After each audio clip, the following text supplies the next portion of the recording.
It started with a single order at 8:38 p.m. In late February 2026, U.S. President Donald Trump gave the green light for what the military called Operation Epic Fury, a massive surprise airstrike on Iran carried out alongside Israel. Within hours, one of the most powerful leaders in the Middle East was dead.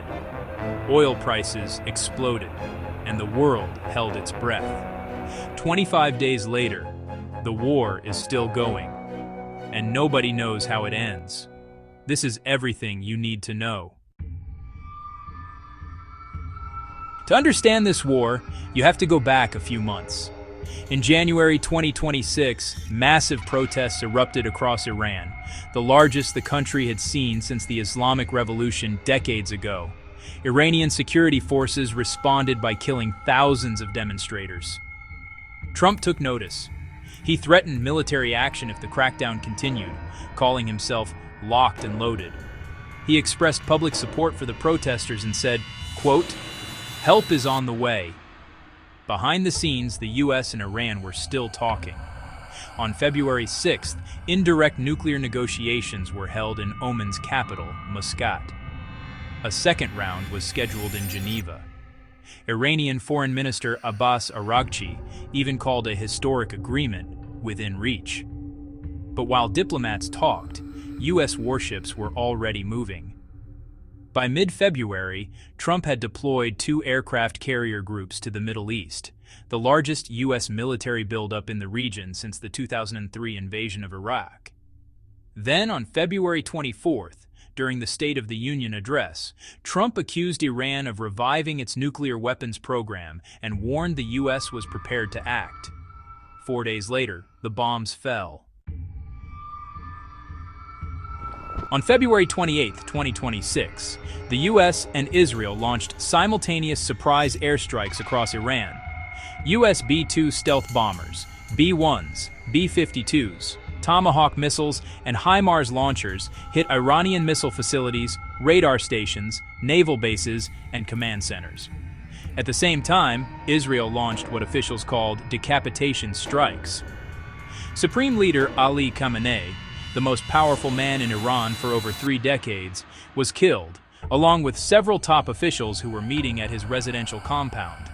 Within hours, Iran fired back. Hundreds of ballistic missiles and drones were launched at Israel and at U.S. military bases across Bahrain, Kuwait, Qatar, Saudi Arabia, the UAE, and Turkey. A missile struck the U.S. Navy's 5th Fleet headquarters in Bahrain. Explosions were reported near Kuwait International Airport. Saudi Arabia intercepted attacks aimed at Riyadh. The war had officially begun, and it wasn't staying in Iran. One of Iran's most powerful weapons isn't a missile, it's geography. The Strait of Hormuz is a narrow waterway between Iran and Oman, and about 20% of the world's oil and liquefied natural gas passes through it every single day. Iran moved to shut it down. Iranian forces attacked oil infrastructure across the Gulf, striking refineries in Saudi Arabia and Kuwait. 2 waves of Iranian drones hit Kuwait's massive Mina al-Ahmadi refinery, one of the largest in the Middle East. Brent crude oil surged to $119 a barrel. With over 3,000 vessels stranded in the Persian Gulf, the International Maritime Organization described the waterway as a massive parking lot. The economic shockwaves went global. Stock markets in China and Hong Kong recorded their worst single day in nearly a year. UK Prime Minister Keir Starmer called an emergency economic meeting. The war had turned into an energy crisis.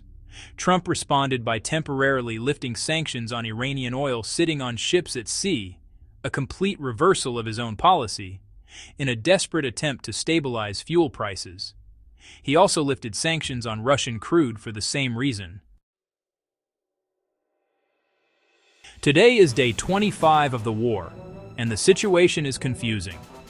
On one side, Trump is declaring victory. He posted on Truth Social that the U.S. is getting very close to meeting our objectives and suggested a wind-down is coming.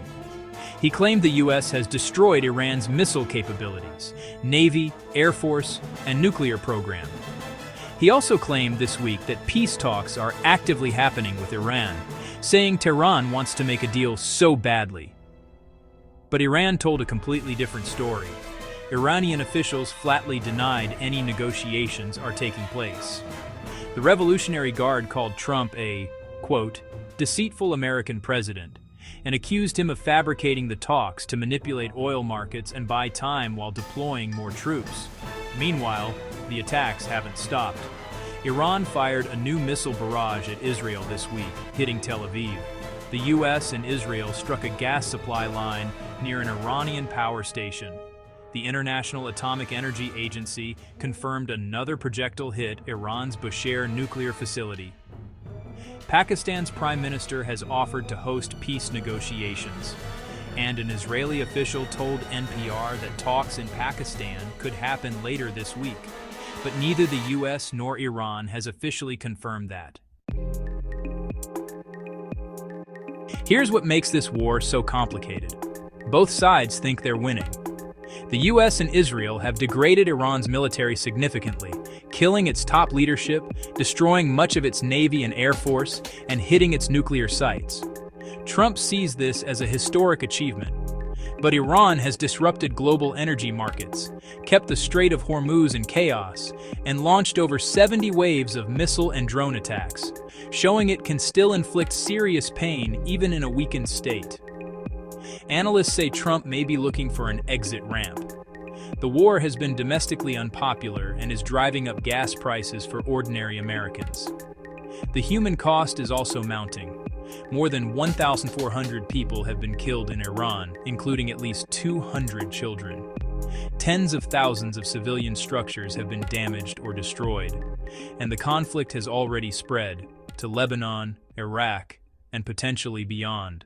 The U.S.-Iran war is one of the most significant conflicts of our lifetime, and it's still unfolding in real time. Will there be peace talks? Will the Strait of Hormuz reopen? And what does a post-war Middle East even look like? We'll keep you updated as this story develops. If you found this breakdown helpful, subscribe and hit the bell.